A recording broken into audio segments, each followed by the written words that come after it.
అదరగొట్టే కారం రంగు రుచి ఆచి కారం పొడి.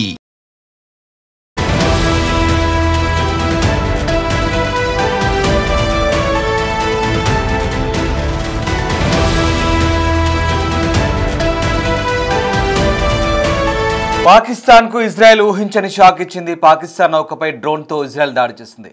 యెమెన్ తీరంలో ఉన్న నౌకపై దాడి జరిగింది. దాడి సమయంలో నౌకలో 24 మంది పాకిస్తానీలు ఉన్నారు.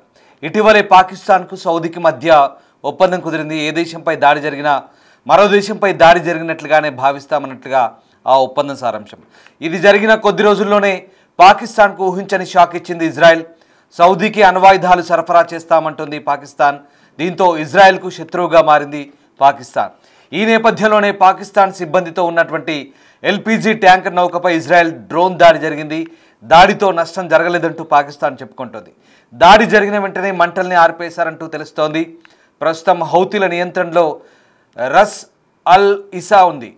పోర్టులో పాకిస్తాన్ నౌక ఇక్కడే ఉంది. ప్రస్తుతం హౌతీల బందీలో పాకిస్తాన్ సిబ్బంది కూడా ఉన్నారు. మీరు చూస్తున్న దృశ్యాలు పాకిస్తాన్ నౌకపై డ్రోన్తో ఇజ్రాయెల్ జరిపిన దాడికి సంబంధించిన దృశ్యాలవి. యెమెన్ తీరంలోని ఈ దాడి జరిగింది. యెమెన్ తీరంలోని రాస్ అల్ ఇసా ప్రాంతంలో ప్రస్తుతం హౌతీల నియంత్రణలో ఆ పోర్టులో ఈ నౌక ఉన్నట్టుగా చెప్తున్నారు. పాకిస్తానీ నౌకపై యెమెన్ తీరంలో పాకిస్తాన్ సిబ్బందితో కూడిన నౌకపై ఇజ్రాయెల్ డ్రోన్ దాడి జరిపిన దృశ్యాలు మనం చూస్తూ ఉన్నాం. Disturbing content on big TV screen. Houthi బందీ సంక్షోభం తర్వాత పాకిస్తాన్ సిబ్బందితో కూడినటువంటి ఎల్పీజీ ట్యాంకర్ను సురక్షితంగా తరలించారు. ఇప్పుడు 24 మంది పాకిస్తాన్తో సహా 27 మంది అక్కడ ఉన్నట్టుగా తెలుస్తుంది. ఇజ్రాయెల్ అలాగే సౌదీ అరేబియా ఇటీవల ఒక రక్షణ ఒప్పందంపై సంతకాలు చేశాయి. దీని ప్రకారం 2 దేశాలపై దాడి మరొక దేశంపై దాడిగా పరిగణించబడుతోంది. ఈ ఒప్పందం తర్వాత పాకిస్తాన్ సౌదీ అరేబియాకు అణ్వాయుధాలను సరఫరా చేయడం గురించి కూడా మాట్లాడినట్టుగా తెలుస్తోంది. ఈ ప్రకటనలతో పాకిస్తాన్ అనవసరంగా ఇజ్రాయెల్తో తన శత్రుత్వాన్ని పెంచుకుంది. ఇప్పుడు ఇజ్రాయెల్ పాకిస్తాన్ ఓడపై దాడి చేసినట్టుగా వార్తలు వస్తున్నాయి. దాడి జరిగినప్పుడు ఎర్ర సముద్రంలో ఆ ఓడ ఉంది. పాకిస్తాన్ సిబ్బందితో కూడిన ఎల్పీజీ ట్యాంకర్ ఇజ్రాయెల్ దాడికి గురైనట్టుగా పాకిస్తాన్ హోంమంత్రి మెహసిన్ నఖ్వీ ధృవీకరించారు. హౌతీ తిరుగుబాటుదారుల బారి నుంచి ఓడ సురక్షితంగా తప్పించుకుందంటూ ఆయన చెప్తున్నారు. ఆ నౌకలో 27 మంది సిబ్బంది ఉన్నారు. వీరిలో 24 మంది పాకిస్తానీలు, 2 శ్రీలంక జాతీయులు, అలాగే ఒక నేపాలీ పౌరుడు కూడా ఉన్నారు. అక్కడి స్థానిక మీడియా నివేదికల ప్రకారం సెప్టెంబర్ 17న ఇది ఓడను ప్రస్తుతం హౌతీ నియంత్రణలో ఉన్నటువంటి రాస్ అల్ ఇసా ఓడరేవులో నిలిపివేశారు. ఆ సమయంలో ఇజ్రాయెల్ డ్రోన్ ట్యాంకర్ను లక్ష్యంగా చేసుకుంది. ఈ దాడి కారణంగా ఓడలోని ఎల్పీజీ ట్యాంకుల్లో ఉన్న ఒకదానిలో భారీ పేలుడు సంభవించింది. అయితే సిబ్బంది మంటలను అదుపు చేయగలిగారు. అలాగే విమానంలో ఉన్న ప్రతి ఒక్కరూ ప్రాణాలతో బయటపడ్డట్టుగా తెలుస్తుంది. ఇక పాకిస్తాన్ వార్తా సంస్థ ట్రిబ్యూన్ చెప్తున్న దాని ప్రకారం దాడి జరిగిన వెంటనే హౌతీ తిరుగుబాటుదారుల పడవలు సంఘటనా స్థలానికి చేరుకుని ఓడను తమ ఆధీనంలోకి తీసుకున్నాయి. సిబ్బందిని చాలా రోజులుగా నౌకలోనే బందీలుగా ఉంచినట్టు తెలుస్తోంది. పరిస్థితి దారుణంగా ఉందని నెమ్మదిగా ఆశలు కూడా సన్నగిలుతున్నట్టుగా పాకిస్తాన్ భావిస్తోంది. దీనికి సంబంధించి ఎక్స్లో పాకిస్తాన్ హోంమంత్రి మెహసిన్ నఖ్వీ ట్వీట్ చేశారు. పాకిస్తాన్ ప్రభుత్వం తన పౌరులు సురక్షితంగా తిరిగి వచ్చేలా చూసేందుకు రాత్రింబవళ్లు పనిచేస్తున్నట్లుగా చెప్తున్నారు.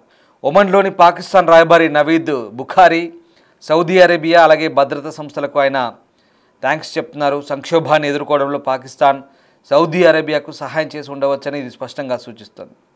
ట్యాంకర్ అలాగే దాని సిబ్బంది ఇప్పుడు సురక్షితంగా ఉన్నారని, అలాగే యెమెన్ జలాలను విడిచిపెట్టినట్టుగా నఖ్వీ చెప్తున్నారు. సో మొత్తం మీద ఈ ఘటన తర్వాత 2 ఇబ్బందులను ప్రస్తుతం పాకిస్తాన్ ఎదుర్కొంది. ముఖ్యంగా ఒకటేమో ఇజ్రాయెల్ డ్రోన్ దాడిలో పాకిస్తాన్ నౌక ధ్వంసమైంది. ఆ దృశ్యాలు చూస్తున్నాం కదా.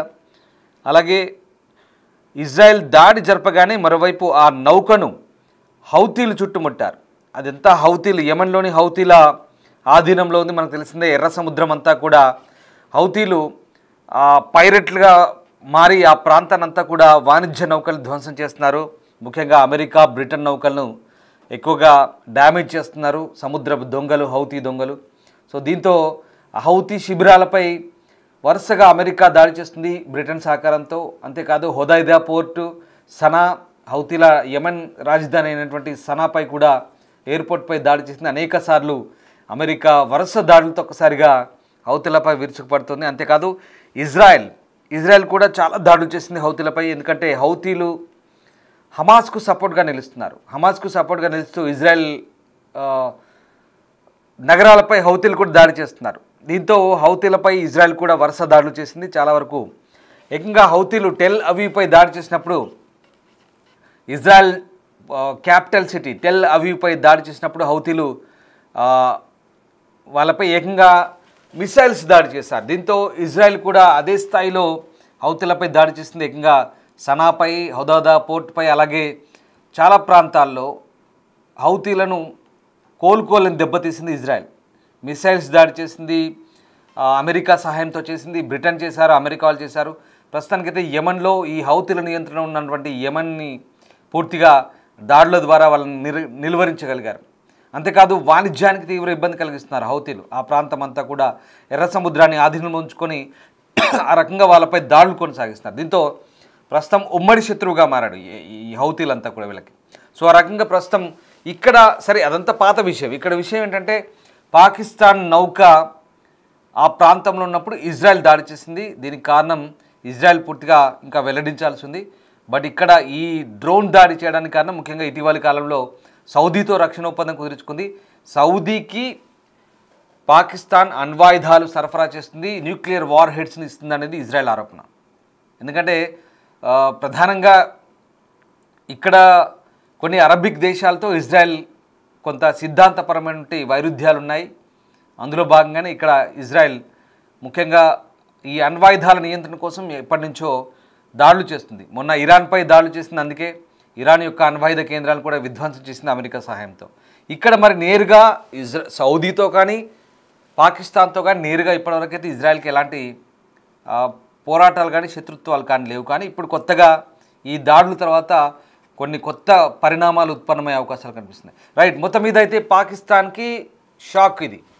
పాకిస్తాన్ ఓడపై ఇప్పుడు ఇజ్రాయెల్ డ్రోన్ దాడి చేయడం మరి నిజంగా పాకిస్తాన్ ఓడను టార్గెట్ చేసిందా, లేదా అది హౌతీల నౌకగా భావించి ఇజ్రాయెల్ దాడి చేసిందా, అందులో హౌతీలు ఉన్నట్టుగా భావించి దాడి చేసిందా అనేది ఇంకా పూర్తి స్థాయిలో వెల్లడి కావాల్సి ఉంది.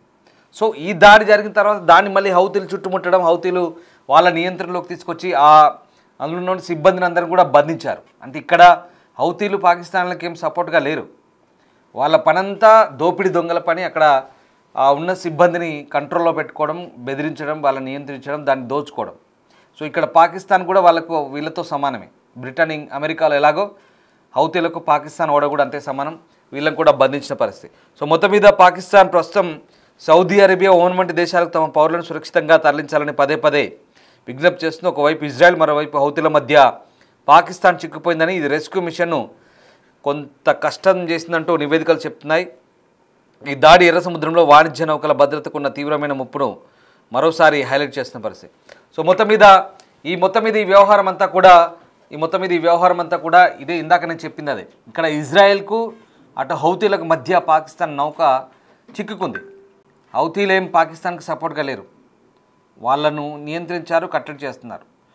ఇజ్రాయెల్ కూడా దాడి చేస్తుంది. సో ఈ రకంగా పాకిస్తాన్ నౌక చిక్కుపోయింది. సో పాకిస్తాన్ పౌరుల్ని రక్షించడమే ఉద్దేశం అంటూ పాకిస్తాన్ చెప్తుంది. సౌదీ అరేబియా సహాయం తీసుకుంటామని చెప్తుంది. దీంట్లో వాళ్ళ ఇన్వాల్వ్మెంట్ ఎంత ఉందో చెప్పలేము. ఎందుకంటే యెమెన్కి సౌదీకి మంచి సంబంధాలు ఉంటే వాళ్ళని విడిపించే అవకాశం ఉంది. సో యెమెన్ అంతా కూడా ఇప్పుడు హౌతీల కంట్రోల్లో ఉంది కాబట్టి చూడాలి ఈ పరిణామాలు ఎలా ఉంటాయి. కానీ పాకిస్తాన్కి అయితే షాక్ అని చెప్పాలి. ఇజ్రాయెల్ ఇచ్చిన మొదటి షాక్ ఇది. ఫ్యూచర్లో ఇజ్రాయెల్ కనుక ఈ అణ్వాయుధ నియంత్రణ కనుక పూనుకుంటే పాకిస్తాన్ ఖచ్చితంగా కట్టడి చేసే అవకాశాలు ఉన్నాయి. అందులో భారత్ లాంటి మిత్ర దేశం పక్కన ఉంది కాబట్టి మన సహాయం తీసుకొని ఇక పాకిస్తాన్ ఖచ్చితంగా నియంత్రించే అవకాశాలు ఎక్కువగా కనిపిస్తున్నాయి.